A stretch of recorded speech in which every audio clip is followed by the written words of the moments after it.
ये सब नवाकुआ की मोटर डालना है, इसलिए केबल को इकट्ठा कर रहे हैं। और सुखदेव भाई, पन्ना भाई और किशन भाई, चलो भैया चलो, अब आगे चलते हैं, देखते हैं क्या होते हैं। चल रहा है ना ऊपर पॉइंट। तो हम क्या करने चलते हैं सुखदेव, बोलिए। मोटर मोटर को अंदर डालनी है कवा के अंदर। हाँ, तो वायरिंग लेकर चलते हैं, क्या बोलते हैं? चलो अभी तो बंद कर दो।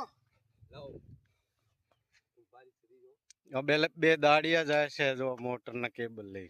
चलो चलो चलो चलो।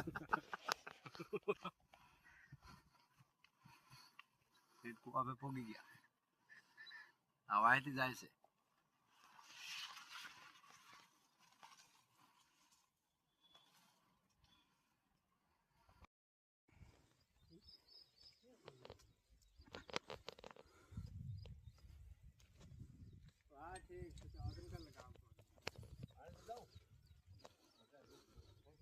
लगा दो।